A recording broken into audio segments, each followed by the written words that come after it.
पिछले वीडियो में हम लोगों ने विशेषण के बारे में पढ़ा।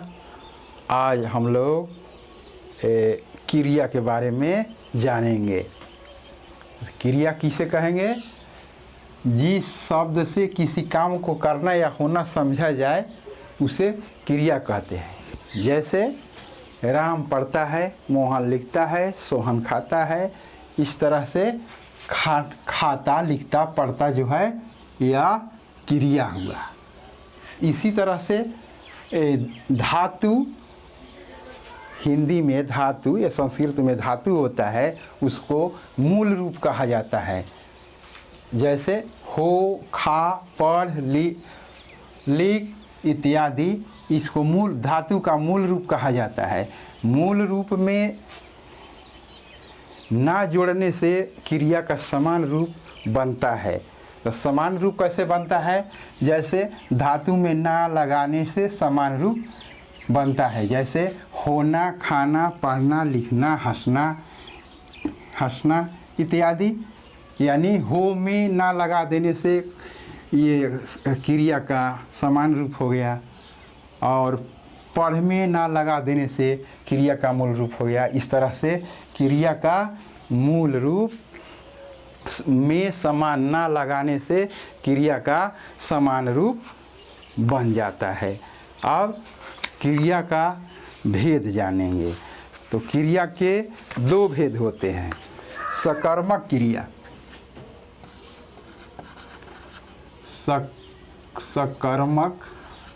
सकर्मक क्रिया। सकर्मक क्रिया किसे कहेंगे? जिस क्रिया में कर्म हो उसे हम सकर्मक क्रिया कहते हैं। जैसे राम किताब पढ़ता है। अब इसमें राम क्या पढ़ता है? तो किताब पढ़ता है। इसमें हम प्रश्न करेंगे कि राम क्या पढ़ता है, तो प्रश्न का उत्तर मिलेगा किताब पढ़ता है। तो इसमें कर्म है, किताब जो है कर्म है, राम करता है, और पढ़ना क्रिया है। इस तरह से सकर्मक क्रिया,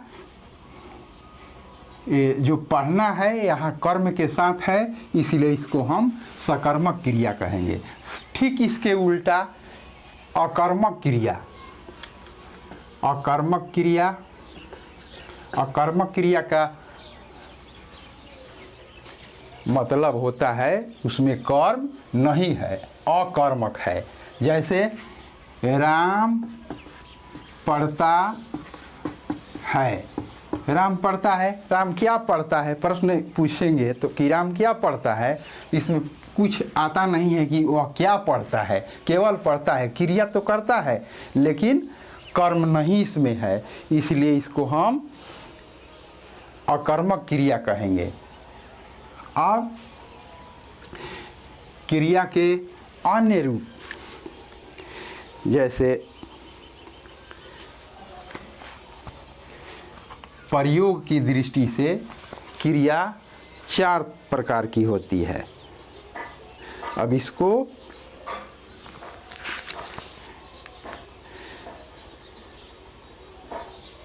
जैसे समान क्रिया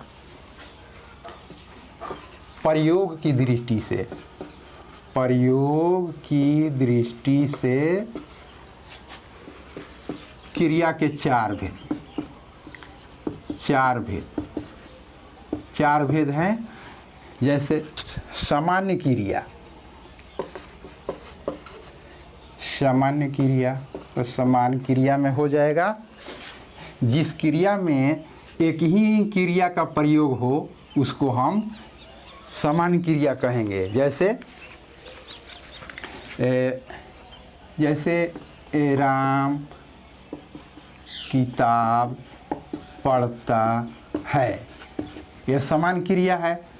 पढ़ना जो है, पढ़ता, यह समान क्रिया हुआ क्योंकि इसमें एक ही क्रिया है। चाहे मोहन पढ़ता है, इसमें भी एक ही क्रिया होगा, यह समान क्रिया होगा। और इसके बाद दूसरा संयुक्त क्रिया, दूसरा संयुक्त क्रिया। और संयुक्त क्रिया किसे कहेंगे? जिसमें दो क्रिया आपस में मिल जाते हैं, सम्मिलित हो जाते हैं। जैसे राम खाकर किताब पढ़ता है। तो इसमें क्या हुआ? एक क्रिया खाना भी क्रिया हो गया, एक पढ़ना भी क्रिया हो गया, दो क्रिया इसमें जुट जाता है। इसको हम संयुक्त क्रिया कहते हैं। इसका और दूसरा उदाहरण, मोहन खाकर स्कूल जाता है, ये भी हो जाएगा। इसी तरह से इसका मतलब कि संयुक्त क्रिया का मतलब ही होता है कि उसमें दो क्रिया होना जरूरी है। अब तीसरा हुआ नाम धातु। एक नाम धातु कहते हैं, नाम धातु क्रिया। अब इस क्रिया में क्या होता है? नाम धातु क्रिया का जो क्रिया धातु में नहीं बल्कि संज्ञा और सर्वनाम में होती है उसको हम नाम धातु क्रिया कहते हैं। जैसे शर्म शब्द हो गया, शर्म। तो शर्म शब्द को कैसे हम बना लेते हैं? शर्म से शर्माना। जैसे मोहन पढ़ने में शर्मा रहा है, चाहे ये लजा रहा है, तो इसमें शर्म से शर्माना, इस तरह से क्रिया जो बनता है संज्ञा और सर्वनाम में जोड़ करके, लगा करके, ना लगा करके, तो ऐसी क्रिया को नाम धातु कहते हैं। इसके बाद एक होती है प्रेरणार्थक क्रिया। प्रेरणार्थक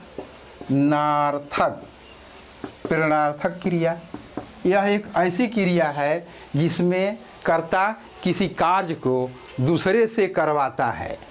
जैसे राम मोहन से काम करवाता है। इसमें करवाना है, करवाता है, जो यह